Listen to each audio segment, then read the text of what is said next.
Aloha! Welcome to the Boo Boo Zoo! Go. I'm Sylvan, and this is our place of refuge for all of Maui's orphaned, injured, and sick animals.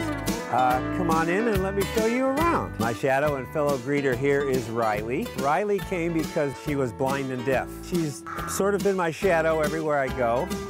And most of the animals here were brought because they were orphans from hunters, like that little guy there, or because this one here was blind. This one right here is somewhat arthritic, and when she lays down, she can't always get back up. So this is Baby.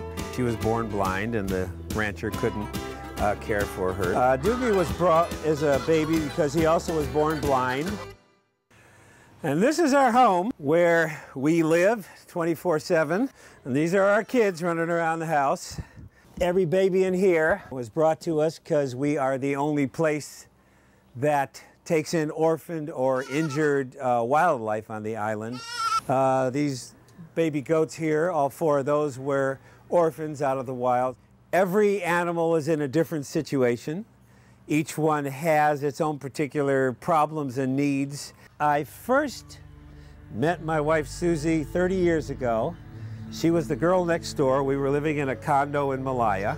And then I found out after knowing Susie for about a month that she had come to the islands to live out her life, what was left of it, because she was diagnosed with terminal cancer. Part of the treatment was that Susie had a very strong mental drive to survive.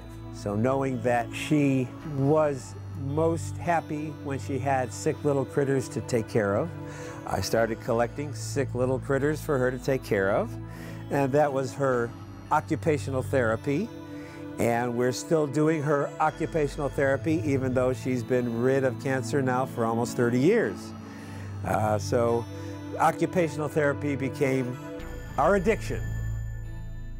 You may notice that there are all kinds of species that are freely mingling with each other, and everyone seems to get along just fine. That is mainly because they are each one brought in a life-threatening situation. There are some things you got to be careful of, like the aviary where we have the wild birds here. We try not to bring the cats in. We do have 90 cats. Right here is one of our 15 owls, and this is Athena. And Athena was brought because she's blind. She was hit by a car. We take in everything from exotics to everyday birds. We have a lot of doves and mynah birds. The aviary is set up so that if the birds want to go out back into the wild, they can at any time. If they want to come back in, they can. It's up to them.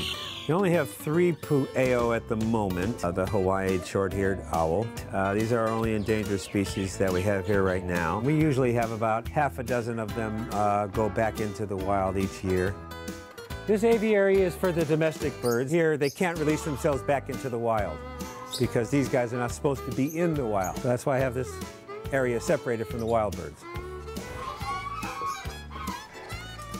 Back here is primarily the cat area. And here are where we keep the ones that are going through some kind of medical treatment right now. That's Mr. Bones. Mr. Bones was brought because he was diagnosed to be epileptic. We have 90 cats right now, all of which have come because they were either orphaned, injured, sick, something wrong with them. All the kitties in this room have AIDS or leukemia, and though most people have their cats put down when they find out they have AIDS or leukemia, a lot of these kitties live 8-10 years. As long as you stay on top of the illness, they can live a normal, happy life. We also have our dirtier area, which we can't do anything about because that's where the pigs live. This area right here is potbelly pigs. A lot of people get them as pets and find that they just are too much and too big to be a house pet.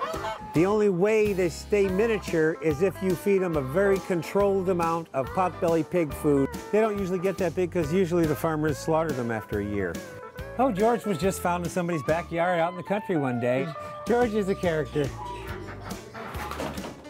All of our income comes from donations, from people who are supporting what we're doing, and almost all of our supporters are people who have brought an animal here. It still costs us around $20,000 to $25,000 a month to operate because we do have about 500 animals here, and that includes a lot of veterinary costs, as well as food, as well as paying the lease, and electricity alone is almost $3,000 a month because we have 7 washers and dryers going all the time and 9 refrigerators for all the different feeds. I mean, we started out with 1 pigeon that we found injured in a parking lot 30 years ago. Most of our funds come in by mail. Our address here is 25 Malu Aina Place in Haiku, 96708. But we have a website, bubuzoo.org. And a lot of donations are done over the website. Or you could just call us, area code's 808-572-8308, and we could even take donations over the phone.